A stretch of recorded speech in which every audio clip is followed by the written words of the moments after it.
Assalamualaikum warahmatullahi wabarakatuh. Halo Sobat Misteri Sunyi Mencekam. Kembali lagi kami hadir menjumpai Anda. Seperti biasa, kami akan menyuguhkan cerita-cerita misteri yang menarik untuk Anda simak. Dan kali ini, kami sudah menyiapkan sebuah kisah nyata misteri yang berjudul Bidan Asih Membantu Jin Bersalin.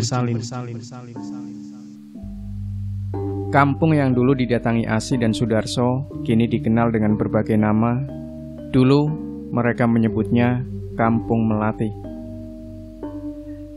Kisah diundang ke alam jin ini dialami oleh Asih, 64 tahun, pensiunan bidan. Bu Asih tinggal di sebuah desa di wilayah Kabupaten Batang, Jawa Tengah. Dia diundang ke alam jin untuk menolong jin wanita yang akan melahirkan. Saat itu, Asih ditemani suaminya, Sudarso, 66 tahun. Dia dan suaminya kala itu sama sekali tidak menyangka bahwa mereka berada di alam lain. Dan inilah kisah selengkapnya.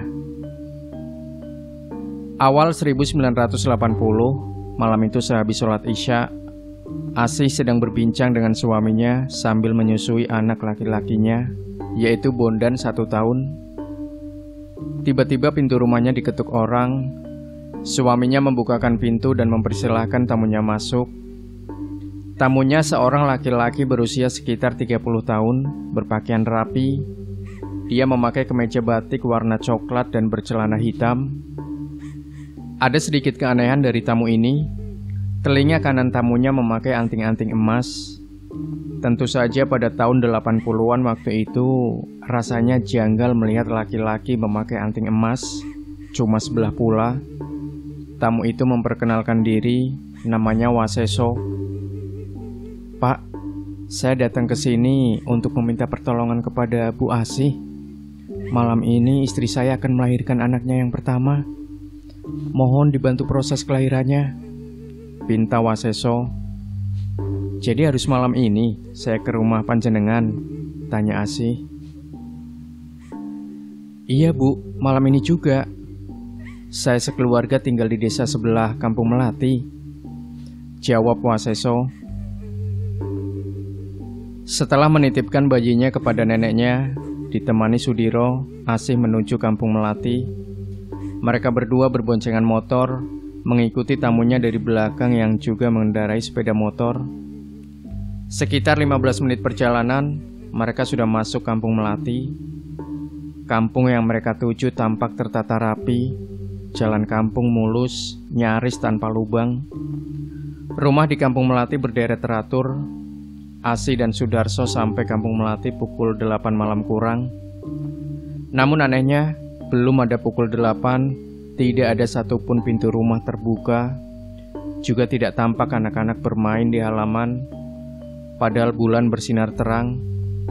Pada zaman itu, sangat lumrah anak-anak bermain di luar rumah sampai malam ketika rembulan bersinar terang. Orang dewasa juga di luar rumah, asik mengobrol.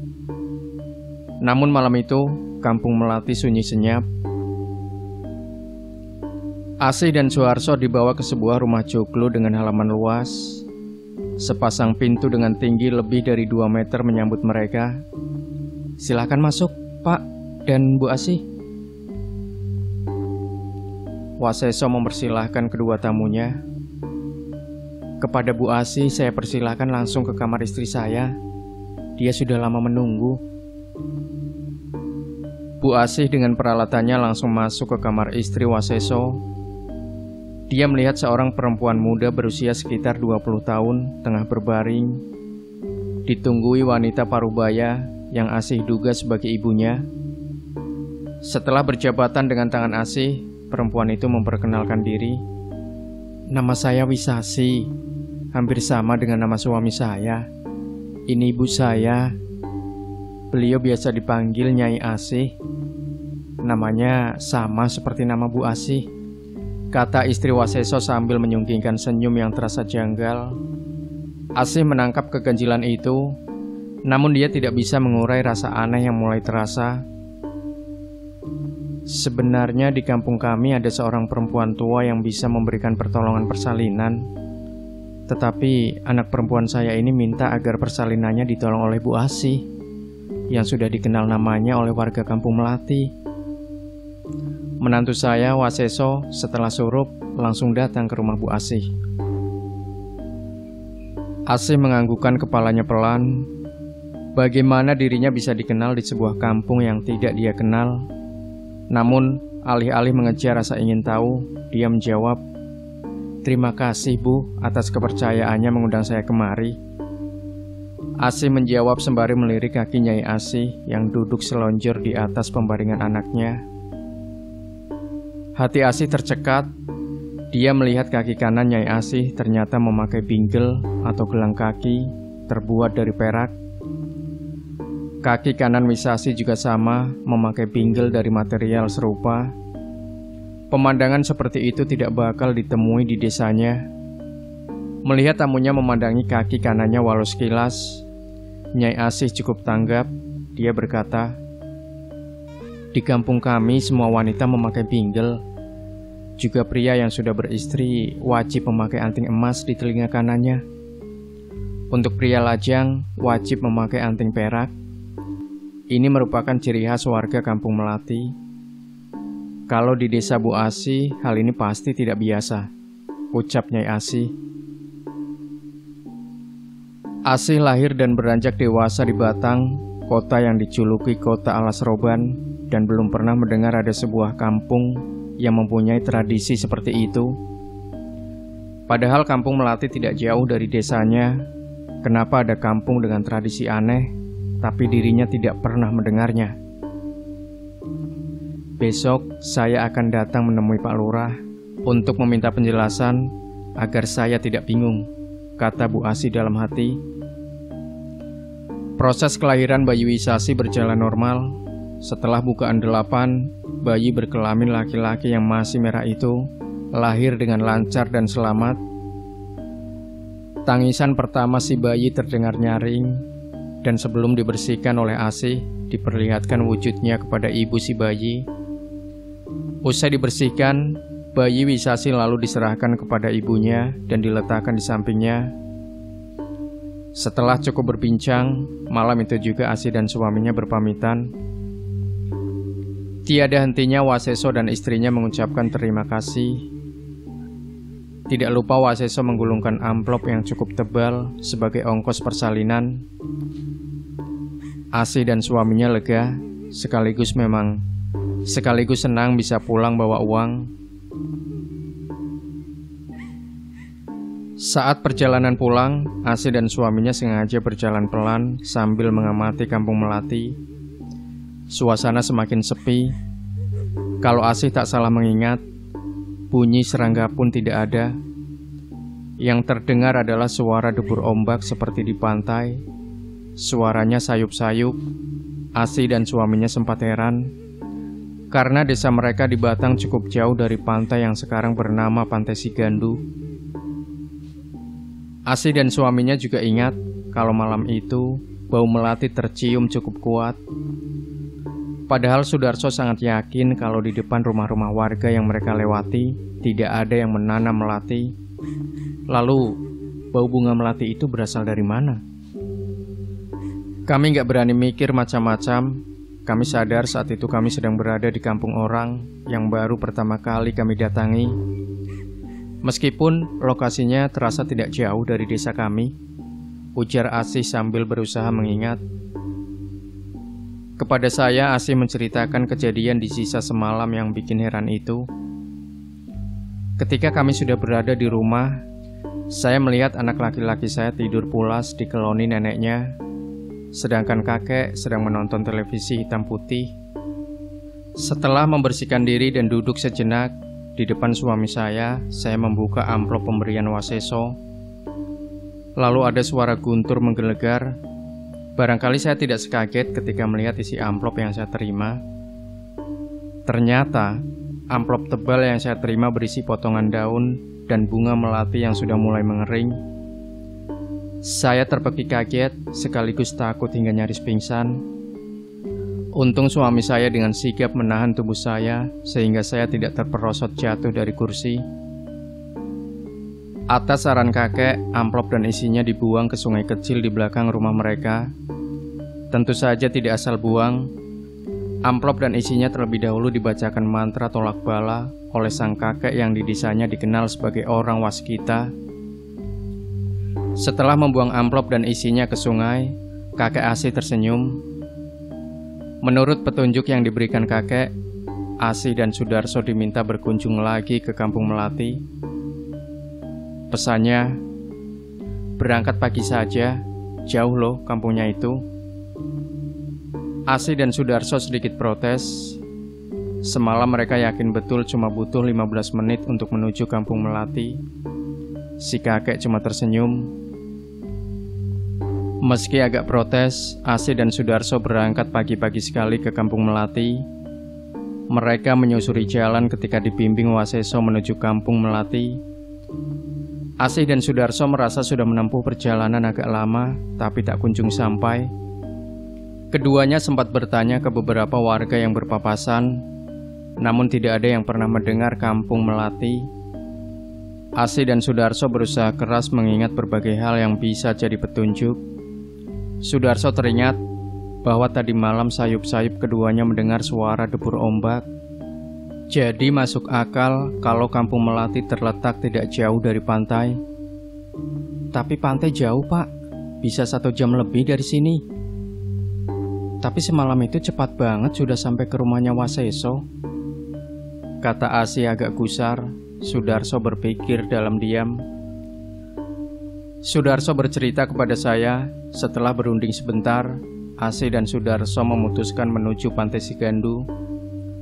Pokoknya jalan dulu saja. Entah bagaimana nanti ketika sampai ya pikir belakangan. Asih dan Sudarso menempuh perjalanan sekitar 1 jam 20 menit untuk sampai di daerah sekitar Pantai Sigandu. Jangan dibayangkan seperti zaman sekarang. Dulu tahun 80-an, suasana masih sangat lengang, tidak seramai sekarang. Ketika berteduh untuk mengasuh, keduanya melihat sebuah area luas yang dikelilingi pagar bambu. Tanaman rambat tumbuh menutupi pagar bambu itu. Setelah mengasuh beberapa saat, ketika merasa lebih segar, Asih dan Sudarso mencium bau melati dari arah wilayah berpagar itu.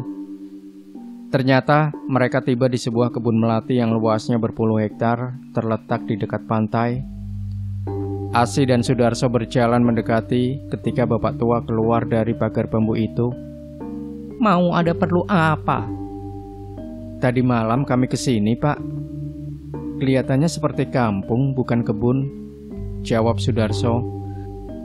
Bapak tua itu terdiam, lalu tersenyum kecil. Dia sepertinya sudah paham apa yang terjadi. Bapak sama ibu bukan yang pertama tersesat di Kampung Melati. Belum lama, rombongan orkes dangdut, termasuk penyanyinya juga nyasar di sini. Mereka bercerita diundang oleh salah satu warga Kampung Melati yang lagi hajatan. Ketika selesai, kampung yang mereka datangi berubah menjadi kebun melati ini. Nah, ketahuilah, anak mas berdua tadi malam tersesat di kampung jin, terang bapak tua itu.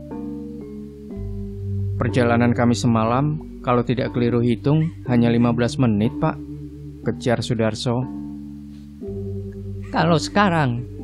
Tanya bapak tua itu. 1 jam lebih, Pak. Baru sampai sini, jawab Sudarso. Ya sudah, kalau namanya diundang ke Kampung Melati, memang tidak ada yang wajar, Pak. Lebih baik bapak dan ibu pulang saja. Sudah berbuat baik kan tadi malam. Nanti Gusti Allah yang membalas. Mendengar jawaban itu, Asih dan Sudarso langsung pulang. Belum jauh, Asih tiba-tiba berteriak kecil dan memaksa Sudarso balik ke kebun melati tadi. Kenapa? Kita tidak pernah menceritakan keperluan kita di Kampung Melati ke bapak tua tadi. Tapi, kenapa dia tahu kita sudah berbuat baik? Sudarso yang baru sadar segera balik arah menuju kebun melati. Lucunya, kebun melati yang luas dan dipagari bambu itu sudah tidak ada. Pak, Iya bu, ayo pulang. Tak menunggu waktu lama, keduanya segera balik kanan lagi dan pulang. Kembali keduanya menempuh perjalanan selama 1 jam lebih. Sesampainya di rumah, keduanya disambut si kakek dengan senyum lebar. Ketemu? Tanya si kakek. Ketemu pak, tapi hilang lagi, jawab Sudarso sambil membilas kakinya dengan air kendi yang tersedia di depan rumah.